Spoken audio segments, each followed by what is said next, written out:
Okay, welcome to The Explainer. So picture this. It's 1919, right after the Great War, and this document just appears in the U.S. Congress. It's not a treaty, it's not a new law. No, it's a supposed intelligence report that outlines this secret British plot to, peacefully reclaim the United States.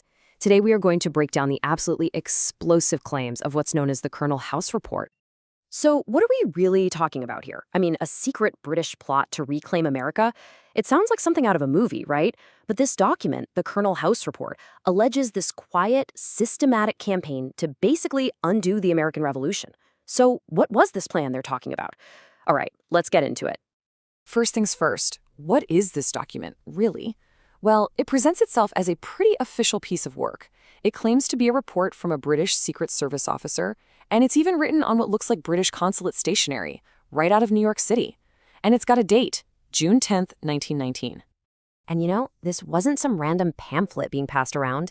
Get this, on October 13, 1919, it was actually read out loud right into the U.S. Congressional Record. I mean, that's a big deal. It caused a huge stir, a really fierce debate. Some people tried to get it struck from the record, but they failed.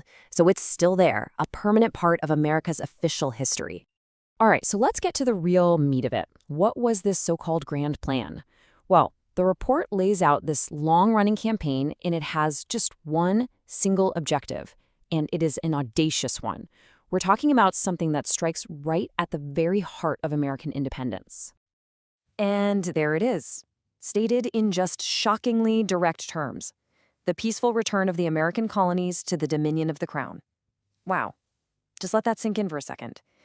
The author isn't talking about another war or some military invasion.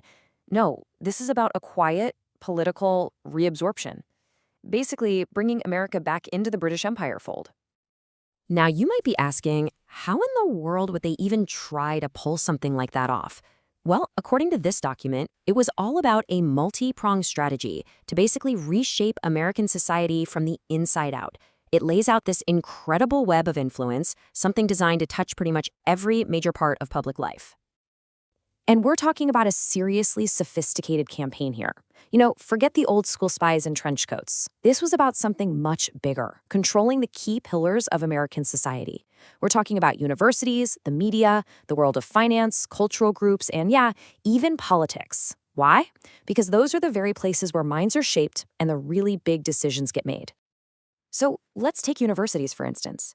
The strategy, as the report claims, was to get in on the ground floor. The plan was to supply American universities with professors born in Britain and to really expand programs like the Rhodes Scholarship. The thinking was pretty simple, right? If you can influence the next generation of American leaders, well, you can influence the entire future of the country. Then, of course, there's the media. The report alleges this deliberate strategy to completely control the story, control the narrative. How? Well, for one, by monopolizing the information highway of the time, the undersea cables. And on top of that, by getting pro-British editors into American newsrooms. The whole point was to shape what ordinary Americans were reading and ultimately what they believed.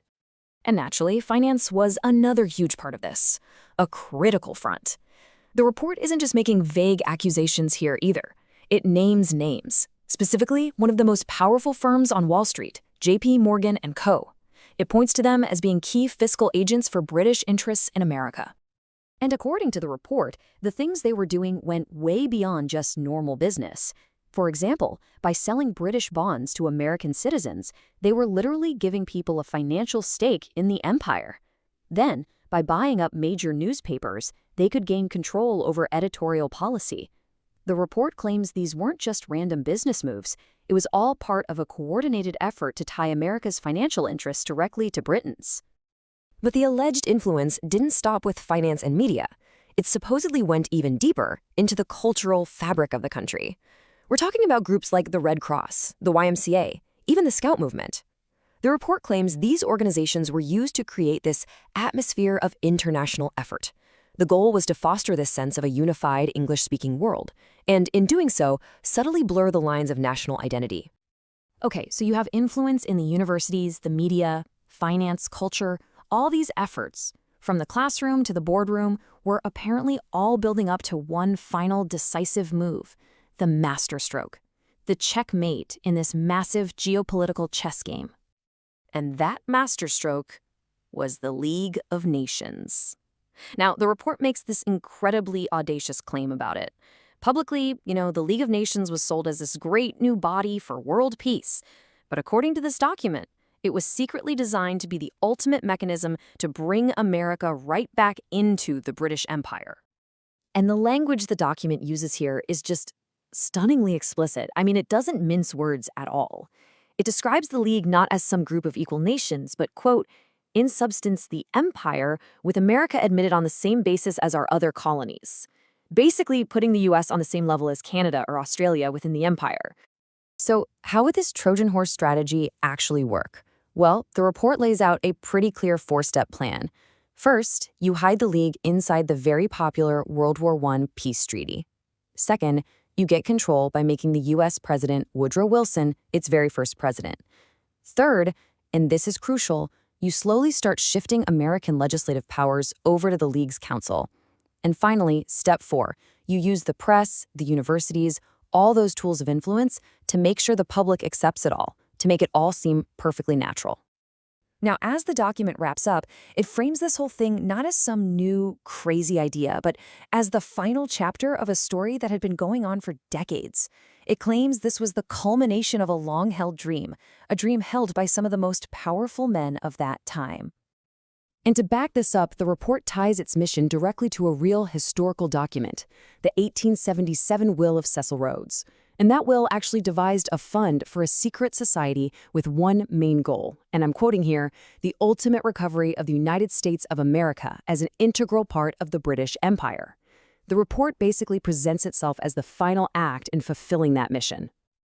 And you can almost feel the sense of triumph in the writing. It's as if the author is saying that this vision, this dream that's been passed down for over 40 years from figures like Rhodes and Andrew Carnegie, is now almost attained. They're on the verge of victory. And yeah, it wasn't just Rhodes. The report makes sure to point that out. It quotes the famous industrialist Andrew Carnegie, who back in 1893 wrote about looking forward to a reunited state, the British-American Union. It really paints a picture of this shared vision among the super elite of the time. So when you put it all together, what the report is secretly alleging lines up almost perfectly with the public ambitions of these incredibly influential men. And that leaves you with a huge question, right? Is that just a coincidence? Or is it corroborating evidence?